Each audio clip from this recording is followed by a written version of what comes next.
Good morning, Fort McMurray, Wood Buffalo, and the rest of the world. You've tuned in to the Mac City Morning Show. I am your host, Elliot Pierre, and we're going to start today's episode off the same way we start every episode off, with a moment of gratitude. I know you could be doing a million other things with your time, and the fact that you spend it with us truly does mean the world to me, so thank you. On that note, Tanner, hit him with the intro.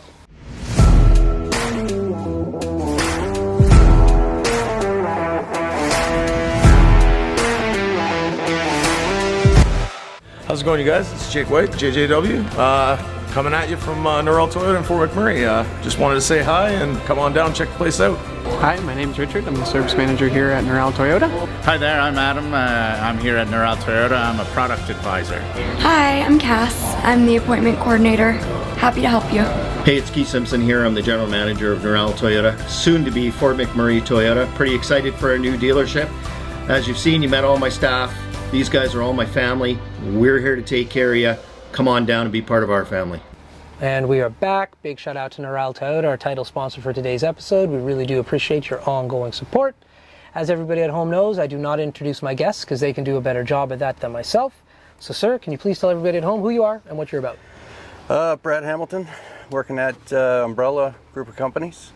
We're just out doing some business development, coming up through the 881, and we wound up here at Fort McMurray. So. Nice. And so what role do you play in the organization? Right now, BD and estimations. Okay. So I go over all the estimates and stuff and then hand them off to the partners and they send them out. Yeah. So how did you get involved in that line of work? Did estimations for quite some time, I guess. Mm-hmm. Back 2000 and on. So okay. Yeah. And is this industry itself newer for you, or have you always been in this? Because you guys literally are the umbrella company, so there's a lot underneath. But this line of work, is this an industry that you're accustomed to, or is it new to you? Yeah, no, I've been coming out here since I've been 18, on and off, back and forth from here to Nova Scotia. Worked on service rigs, drone rigs, oil and gas sites, plant sites, well sites. So it's kind of my forte. I get into the installation and work my way into the office. So there you go. Get into estimation, so like numbers, Excel, stuff like that. So. The stuff I run very far away from. You've decided to make a career out of. Yeah. Thank you very much for that, because I can't do it. Yeah, no problem. So you're from East Coast as well? Nova Scotia, Annapolis Royal. Okay. Yeah. Okay. And so what brought you out? East. Money. West. Yeah. Money. Okay. Yeah, well, money and lifestyle. Yeah. Right. So. What kind of lifestyle are you going for? Better one than I have back home. I love it. It's so true though. Like I was just in Cape Breton, not this summer, but like the last summer, and it was one thing that I noticed right away was I was there for a wedding, and we were there for 2 weeks, and somebody needed to go to the hospital, and like the healthcare there took a lot longer to move. Yeah. And you take that for granted when you're in Alberta, how quickly things move. But it's one of those things where even if you're potentially thinking of retiring from Fort McMurray back east, it's a conversation that has to be put in place, that you're getting older and you might not have the same kind of access to health services. Yeah, I took 3 years off. I had to go back east to the family, and I took a job at the hospital, and it was pretty eye-opening for me. Yeah, no doubt. No doubt. So you've been traveling back and forth since you were 18, you said? Yeah, I did a couple years out here, and then of course went back home because I thought I liked it back there better, and then I got back there and realized I didn't. Yeah. So kind of back and forth till I was about 28, 30, and then stayed back there for a few years, and then came back out. Yeah. Yeah. And so where do you call home now? Devon. Devon, outside of Edmonton, right? Just outside of Nisku. Okay. Down to 19, 8 minutes. Okay. Yeah. So you both are close to that new outlet mall by the airport then. Mm-hmm. Have you been? Oh yeah. I've never been. How is it? Yeah, it's good. Yeah? It's got everything you need. Yeah. And the Costco's right there, so. Yeah. So you're just like, that's the hub for you guys, no doubt. Oh yeah. So industrial, where you got, like, the industry is there. You can just go and, like, knock on those doors. Yeah. Yeah. Interesting. Okay. So we were chatting about his free time. What do you do in your free time other from work? Not a lot of free time, but family, kids, gold panning, fishing. Gold panning? Yeah, North Saskatchewan River. We opened a can of worms here. Yeah. All right, what is gold panning? How do you do it? Explain to me. You just grab a gold pan, get on the river down at Prospector Point. You can pretty much find gold anywhere. Yeah, 20, 30 pieces in a pan. No. Yeah, What? And so what are you doing with this gold? yeah, just save it. Do you melt it down? Do you make jewelry? No, not yet. I haven't got enough. Okay, that's interesting. Yeah. Yeah, my grandfather, my parents, not me, I'm born and raised in Fort McMurray, but they're from Guyana. And so there used to be, like, he used to do a lot of dredging in the water for gold. Also, there was gold mines. And so you would go and you would, like, try to find that gold. Yeah. Panning for gold, that's a fun. whole nother experience. That's fun. Yeah. Yeah, so how did you pick that hobby up? Just interested in it, I guess. The old man gave me a gold pan when I was a kid, and we used to check all the rivers and creeks and stuff back home. So, and then I found out there was gold in the NSR, so Yeah, kind of took it up as a major hobby. that's cool. Yeah. And so do your children get involved in that as well with you? Yeah, the boy went out with me. She goes out with me quite a bit. My daughter, she's older now, so she don't Yeah, go out. she's over you. Yeah. Yeah, she doesn't hang out with dad anymore. No, she's back home, so Yeah. yeah. Okay, interesting. And so, like, outside of just like collecting gold, which is a tangible asset that is worth something, what else do you get out of this hobby? Outdoors, fresh air, Yeah. suntan. Yeah, it's an interesting. I've never heard anybody who's had that as a hobby before. I find it fascinating. Oh, it can get away on you. In what way? You get more equipment, more pumps, more sluices, more. Yeah.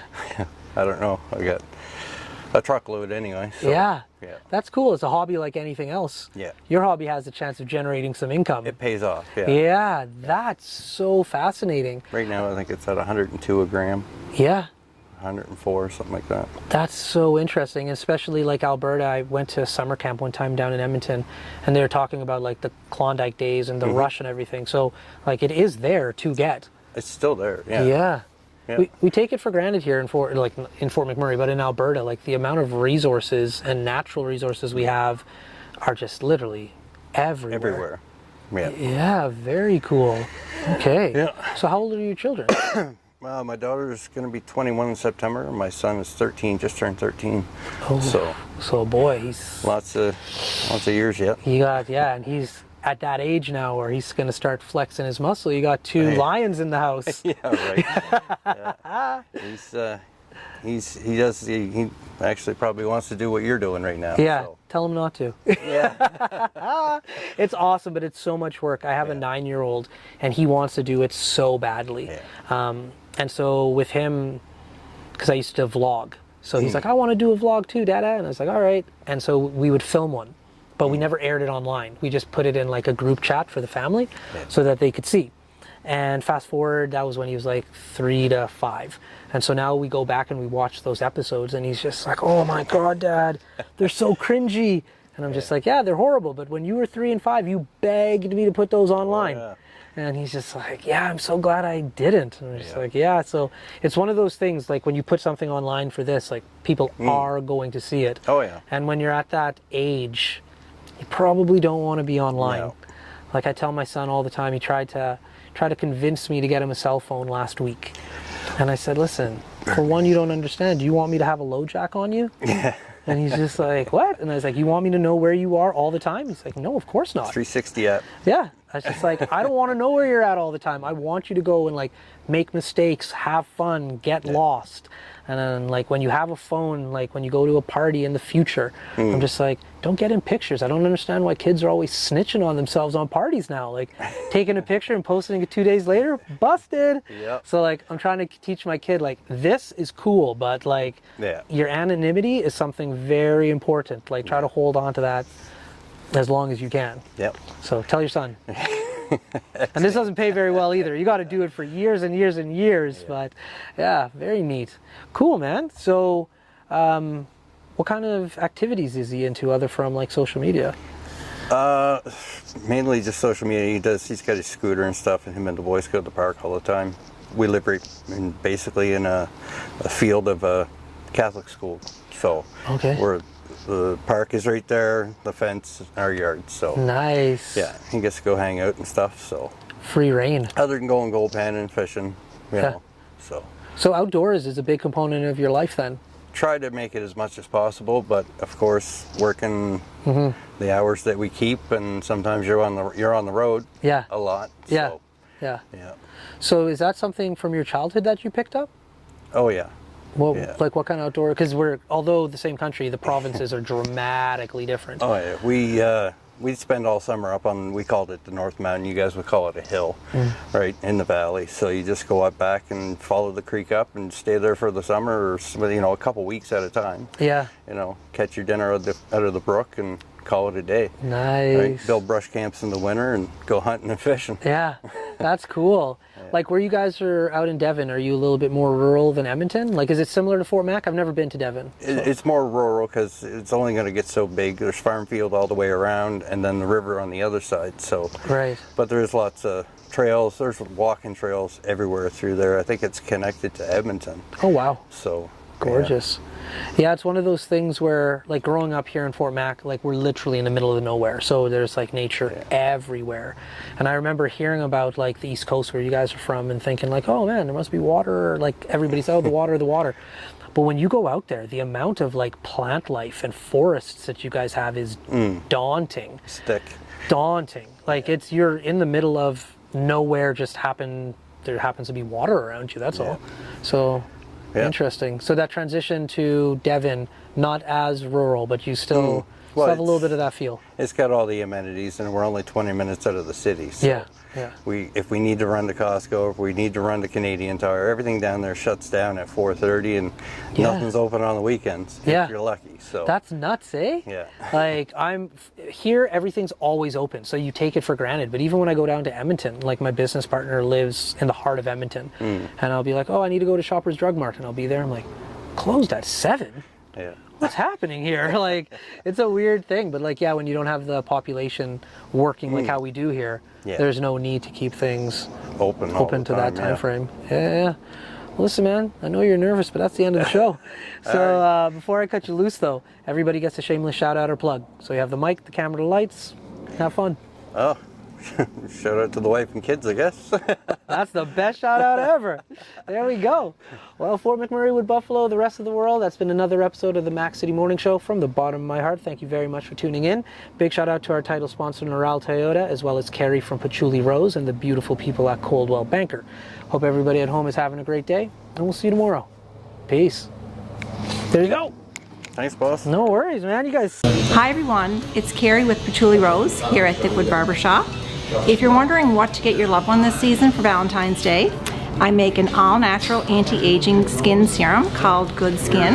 It's good for men and women, and it's available for purchase here at the barbershop, downtown at the Corridor Shops and Events, and on my website. Thank you for your support.